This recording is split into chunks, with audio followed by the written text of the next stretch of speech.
We caught him, guys. But wait, who is it?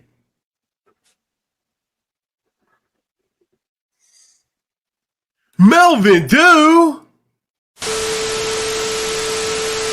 What's up, everyone? Melvin Dew here. Welcome back to the channel. Today, I'm joined by a billionaire, playboy, philanthropist, Tony Stark. Sipping Ice. So welcome to the channel. Why, yes, thank you for having me here. I am a billionaire, playboy, philanthropist. So thanks for having me on. Oh, whatever. Yeah, so today we're talking about Scooby Doo, also known as Melvin Dew. This film was released in 2002, and it's a live-action adaptation of the amazing animated Scooby Doo show, and also the movies and just generally Scooby Doo.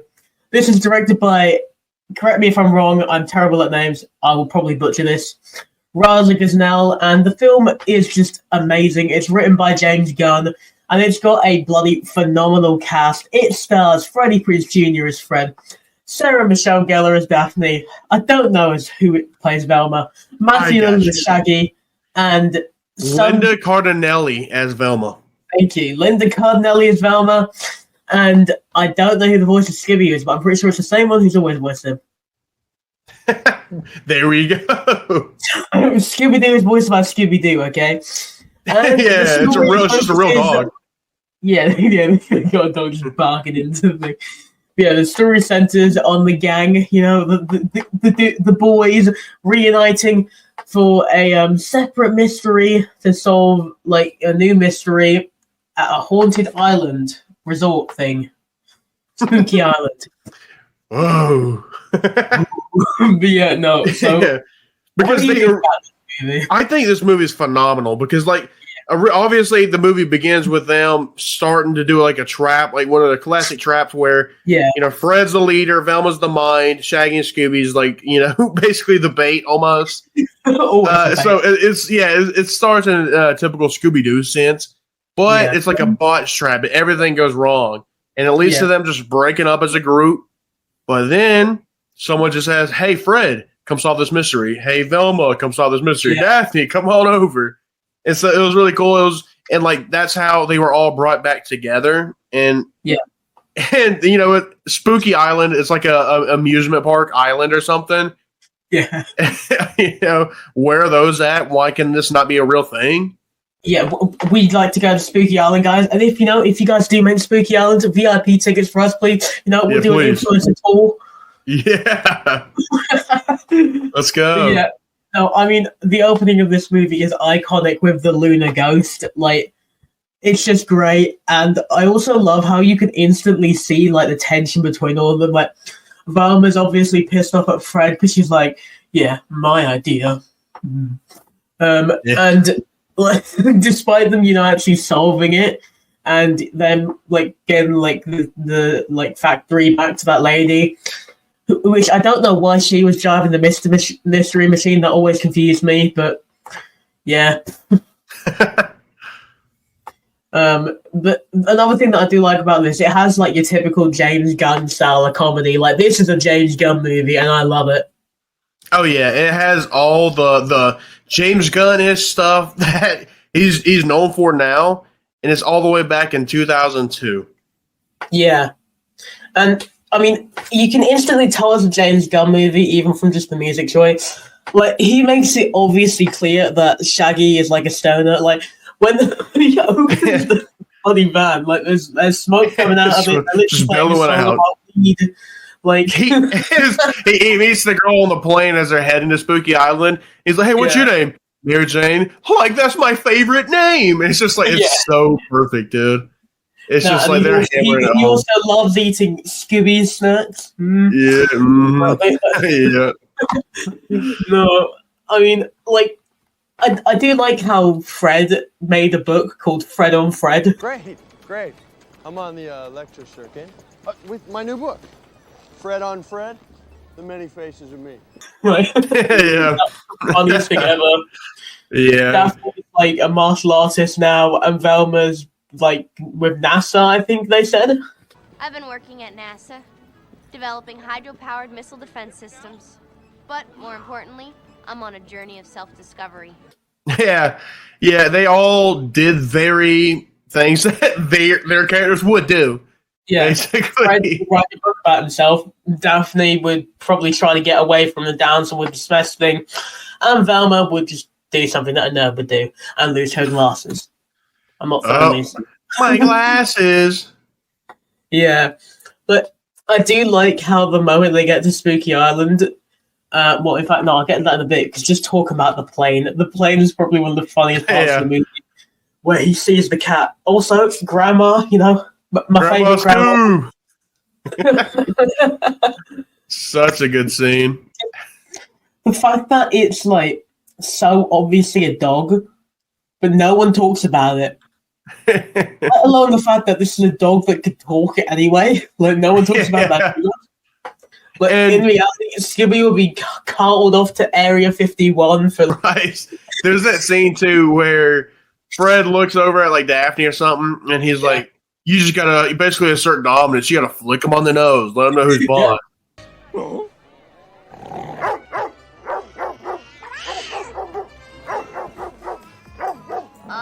Grandma? Velma. It's simple behavior modification. To cause a dog to discontinue any action, you simply flick it on the nose. Observe. Scoob. See? He started flicks him on the nose, and Scooby does the same right back. That's why I've never done that with my dog, because one, she's terrifying. Two, she just doesn't listen to me in the first place. And three, she really doesn't do anything because she is so obviously just like the most pathetic thing ever when like... Jesus, what a way to describe her. No doubt that if there was like a burglar and they walked up to her, you know what she would do? She'd roll over onto her back and wait for them to scratch her belly. Good to know. I guess where I'm robbing next. No, I mean, also, I love the fact that they got Mr. Bean. I think his name was like Mondavarius. Yeah, that was it. Yeah. Weird name, but still. They got Rowan Atkinson, Mr. Bean, as like the bad guy of this movie, like the twist bad guy. Oh yeah, very twist bad guy. Yeah, twist bad guy, definitely not obvious at all. Yeah. I mean, I didn't expect the twist that they went with him in the end, but like, yeah. But I mean, the movie's fun. Yeah, the movie's fun. It's they don't hold any punches, and it has it being a kid movie. It does have it's like adult humor. Yeah, exactly. It's got a lot of adult humor in there. It's got like. I swear Fred, like, when he goes into Daphne's body, he pulls his shirt forward and he's just like, hey, I'm making myself naked. That's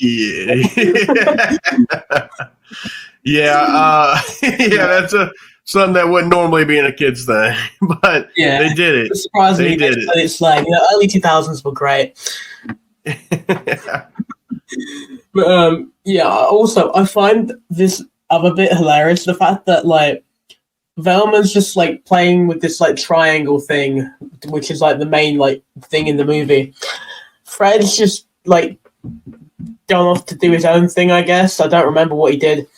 And then you got Daphne, Scooby, and Shaggy all going to this spooky castle just by themselves. Because I was at that scene too when Shaggy and Scoob, especially when they branch off on their own, they have like that farting contest. It was just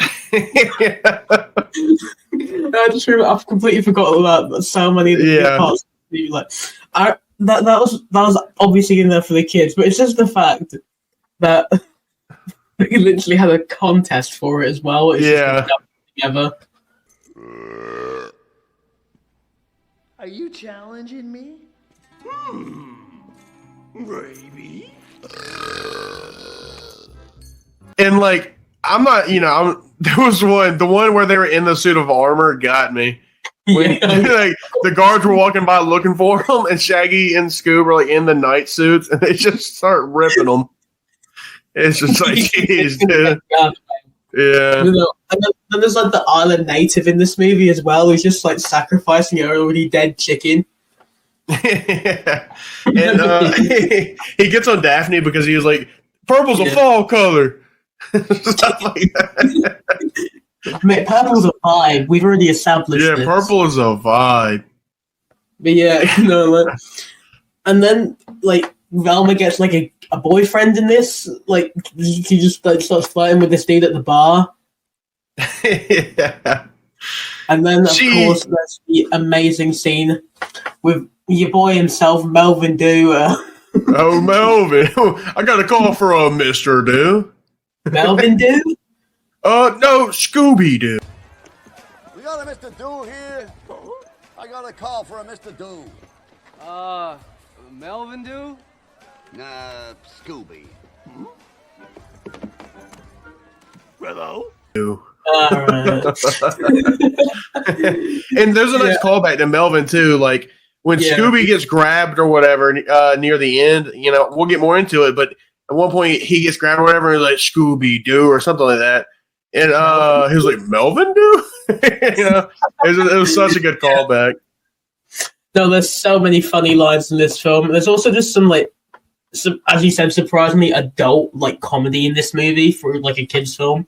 Yeah, which is James Gunn. What do you expect? Yeah, and there was always the talks of a possible, R-rated Scooby Doo 3. Yeah. Obviously, extremely unlikely. Would love for it to happen, but you can already see where those undertones were laid here in this movie. 100%.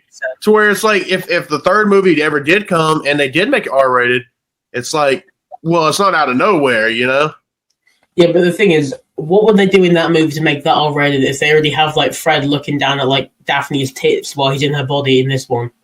Yeah, exactly. That's the curious thing. I'm scared if they actually would do that. So. Yeah. And another cameo I got to bring up. I know Shay doesn't know who this person is, but for the older generation, probably. I'm not old, by the way. I gotta specify that. But Sugar Ray is in this movie, and they're before my time, but I do know some of their songs. Mark McGrath, he's there's a scene involving him and Fred, and I don't know if you want to talk about it now or later, but it's such a good, funny scene when.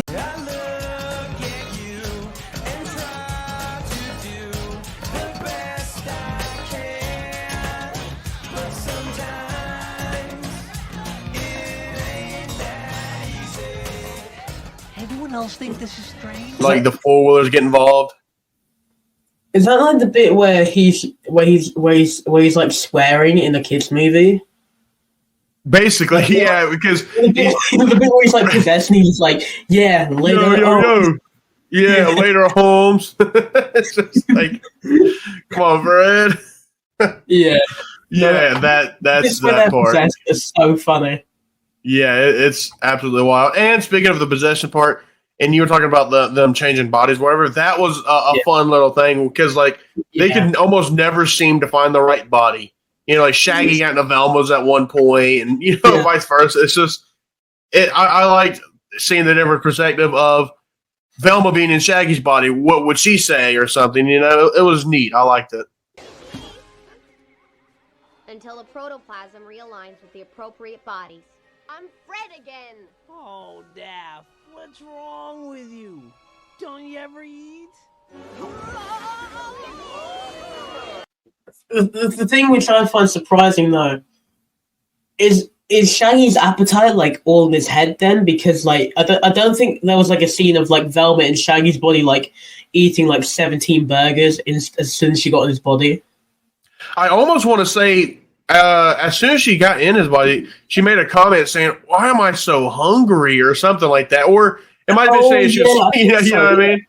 Yeah, I mean, it's been a little bit, but it's just, it like there was no like reason why, and I think we truly know why he's always hungry. Catch my drift. We know why he's always hungry. And she's probably just catching the second wind of that. That's still.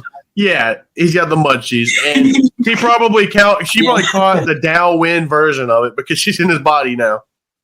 Yeah, no, I'm pretty sure like when he's like in, I'm not sure if he's like in Daphne Savannah's body. I can't remember, but I remember him going, "Oh, when did you last eat?" Yeah, exactly. No, and then of course there's the twist of the movie, which is amazing. But before I have to mention a line which always made me laugh for some reason as a kid, because I knew what a sacrifice was for some reason, but pretty much when like he got to the bit where like he's sitting across from Mr. Bean, and yes, I'm just going to call him Mr. Bean. Like I can't be bothered. So he sat across from Mr. Bean, and he's just like, I want you to be a sacrifice. So he's just like, a rack of rice. Scooby, I would like you to be a sacrifice. A rack of rice?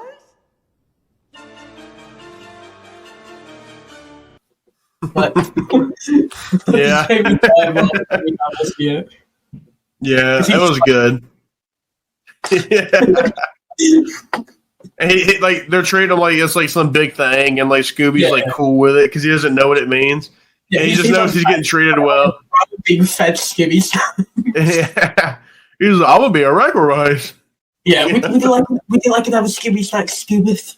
It's just it's good. The actual twist of the movie, which is the fact that Mr. Bean was Scrappy Doo all along. Probably one of the most amazing twists in cinematic history. Oh my god, yeah. Infinity War. Yeah, exactly. You know, Scream and Psycho Who, you know, Agatha Christie Who. We're talking Mr. Bean being Scrappy Doo here. Exactly, dude.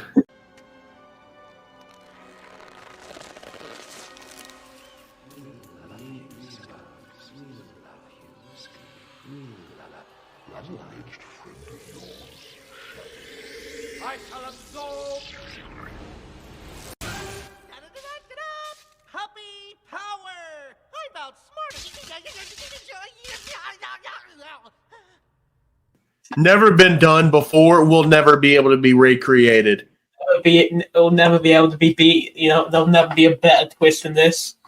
It's just, I mean, just seeing him come out of that robot body screaming. Yeah. I had to rewind it 20 times just to fully wrap my head around it. Holy crap. Cinematic masterpiece. Yeah. This and the second one, cinematic masterpieces. Oh my god. Me personally, the second one is the better one, but they're both phenomenal movies. They both have major pros and major cons. You know, well, not major cons actually, but they both really good. Yeah, exactly. They all have a little bit of flaws because what movie doesn't really have any flaws?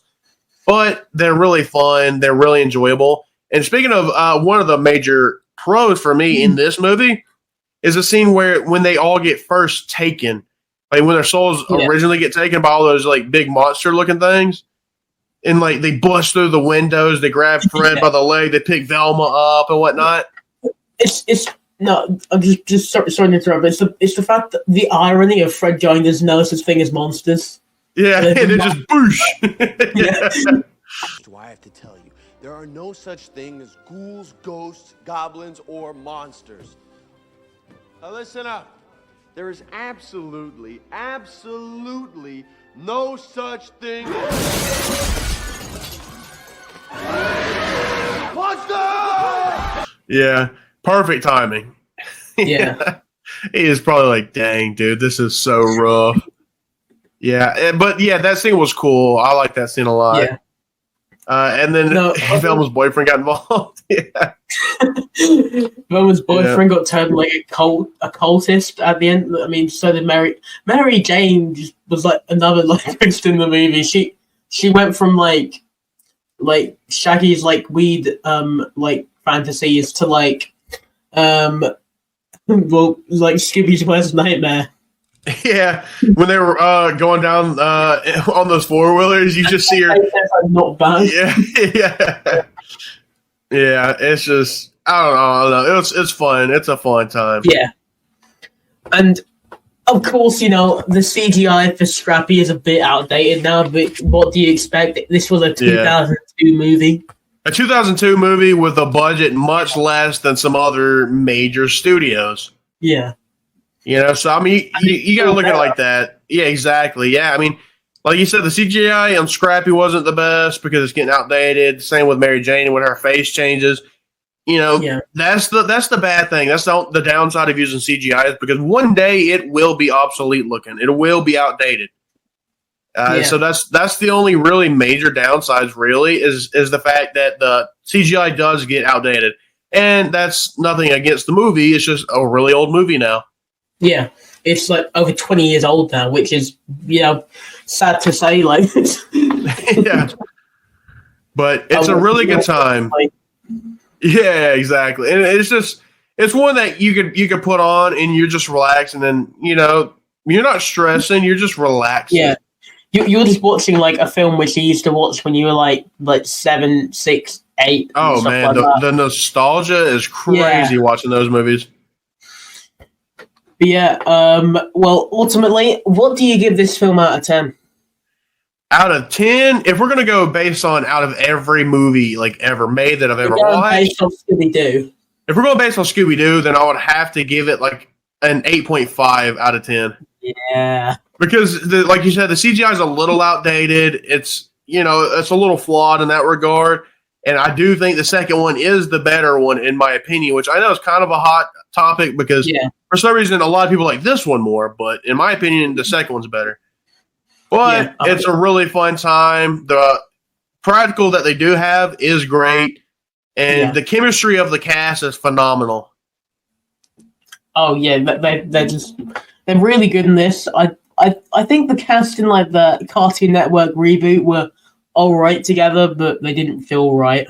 Yeah, this one they really meshed well. Like they genuinely seem like good friends, which is crazy because as you all know, Freddie Prinze Jr. and Sarah Michelle Gellar, Fred and Daphne, are actually married in real life. Yeah. So I mean, obviously they had chemistry. Which fun fact, I saw an interview with Freddie Prinze Jr. and he was asked about this movie. He was like, "So, what made you decide you wanted to be Fred?" And he was like, "Well, originally I wasn't. I didn't really care to be Fred, but he was like, my girlfriend at the time. She was like, "Yeah, I'm gonna be in that Scooby Doo movie." And he was like, "All right. Well, I don't want her to be away from me for 6 months, so I'm gonna see if I can join it." And lo and behold, now he's an icon as Fred. Probably one of the best Freds that we've had. But yeah, I mean, for me, I'd probably give it around the same as you. I'd give it like a 8.5, just because it's so much fun. The nostalgia isn't like blinding me too much, like people with like the original Spider-Man trilogy. But I definitely think this is probably one of the movies of all time. Not exactly bad, not exactly a masterpiece. It's a masterpiece in my heart. But yeah. Yeah, it's just a good time. And another funny time, by the way, is when Shaggy's like digging into the giant soul pot to grab people's souls to like release his friends, and he picks someone up. And he's like, "Oh, thank you, man! Thank you for saving me." He's like, puts him back. He's like, "Oh, you know who I was looking for." Puts him back. Yeah. It's just like, dang, dude. But But yeah. Anyways, great movie. Amazing film, and thanks for coming on to talk about this magnificent movie. Anytime, man. I'm glad I had plenty of time to really think and evaluate this because I love the Scooby Doo live action movies. Can't say the same about the more ones in like 2015 or whatever, but the 2002 and 2004 ones, they hold a special place in my heart. But I appreciate you having me on, man. It's always a good time. Yeah, it always is, and thank you all for watching this video.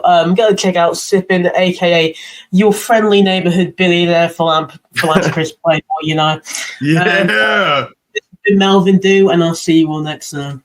Wait, before this video ends, I just have to say we are going to be watching Scooby Doo live on my channel this Sunday at 11 p.m. GMT, aka UK time, / 7 p.m. EST and 6 p.m. CST. Those are the times for you American viewers out there, so if you want to come watch Scooby-Doo with us, clear up your slate for Sunday, and come hang out and watch this absolutely amazing film with us. How many times...